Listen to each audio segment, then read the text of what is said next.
बड़ी खबर आपको बता दें, जहां 5 लाख रुपए के नकली नोटों के साथ एक गिरफ्तार।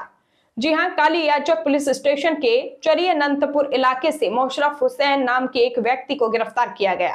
वैष्णो नगर पुलिस स्टेशन के सीमावर्ती गांव परदेव नापुर बरामद नोट 500 रुपए के हैं। मालदा जिले के पुलिस अधीक्षक अभिजीत बनर्जी ने बताया कि नकली नोट बांग्लादेश से तस्करी के लिए लाए गए थे। गिरफ्तार व्यक्ति को रिमांड पर लेकर पूछताछ की जाएगी ताकि पता लगाया जा सके कि इस धंधे में और कौन कौन शामिल है। शुरुआत में 2 और नाम सामने आए हैं और उनकी तलाश भी जारी है। मालदा से रामचंद्र मंडल की खास रिपोर्ट।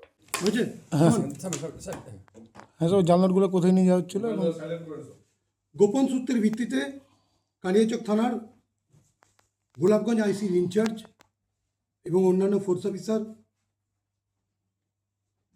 চরিয়ানন্দপুরের কামাতের ওখানে আইটিআই কলেজের কাছ থেকে একজন ব্যক্তিকে ইন্টারসেপ্ট করে মোশাররফ হোসেন সান অফ সামায়ুন আলী, এর বাড়ি পার বৈদ্যনাথপুর, পোস্ট দেওনাপুর, থানা বৈষ্ণবনগর, জেলা মালদা। এই ব্যক্তিকে ইন্টারসেপ্ট করার পর তার কাছ থেকে, তার পজিশন থেকে 5 লাখ টাকার এফআইসিএন বাজেয়াপ্ত করা হয়। আমাদের কাছে ইনফরমেশনটা ছিল যে এই বৈষ্ণবনগরের দিক থেকে এটা মহদীপুরের দিকে নিয়ে যাবে। এই ইনফরমেশনটাই ওয়ার্কআউট করে আমাদের ফোর্স অফিসাররা এবং এই ব্যক্তিকে অ্যারেস্ট করা হয় এবং তার পজিশন থেকে 5 লাখ টাকা জাল নোট আমরা সিজ করি, যেটা 9 RK সিরিজের। এই র্যাকেট, এটা একটা র্যাকেট। এখানে কেউ নিয়ে যায়, কেউ এটাকে ইনিশিয়েট করে, কেউ যোগাযোগ রক্ষা করে। তো আমরা বিভিন্ন ইনভেস্টিগেশনে দেখেছি, একদম এটা ইনিশিয়াল ফেজ অফ ইনভেস্টিগেশন আছে, কালকেই ধরা পড়েছে। একে আমরা ফরওয়ার্ড করে 10 দিনের পিসিতে নিচ্ছি। কে কেরিয়ার, কে ওনার, কে বর্ডারের ওপার থেকে নিয়ে আসছে, এই ব্যাপারগুলোকে ভেরিফাই করার জন্য আমরা পিসিতে নিচ্ছি।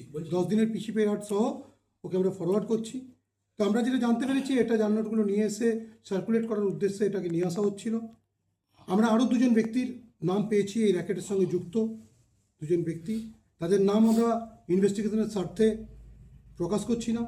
খুব তাড়াতাড়ি আমরা তাদেরকে অ্যারেস্ট করবো এবং পরবর্তী যে ইনভেস্টিগেশন সেটা প্রসিড। প্রাইমারি ইনভেস্টিগেশন আমরা যেটা জানতে পারছি যে এটা বাংলাদেশ থেকে জাল নোটগুলো এদেশে নিয়ে আসা হচ্ছে। ফেন্সিংয়ের উপর থেকে কখনো থ্রো করে দিয়ে, কখনো অন্যভাবে এটা করার চেষ্টা হচ্ছে। আপনারা জানেন ওখানে যে লোকেশন যদি আপনি দেখেন, তাহলে বর্ডারের জাস্ট ওদিক থেকে এদিকে থ্রো করে দেওয়ারও সুযোগ আছে। তো আমরা আগের কেসটাতে যেমন পেয়েছিলাম যে জাল নোটগুলো থ্রো করে দিচ্ছে, কখনো পাট খেতে, কখনো আমবাগানে, সেখান থেকে ওরা কালেক্ট করছে, কালেক্ট করে নিয়ে আসছে। এই ক্ষেত্রে কীভাবে জাল নোটগুলো এসছে, প্রাইমারিলি জানা গেছে ওপার থেকে এসছে।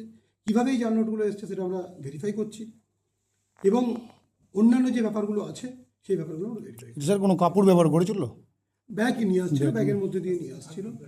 আর একটা মোটরসাইকেলকে আমরা ইন্টারসেপ্ট করেছি, যে মোটরসাইকেলটা করে আসছিল। Thank you.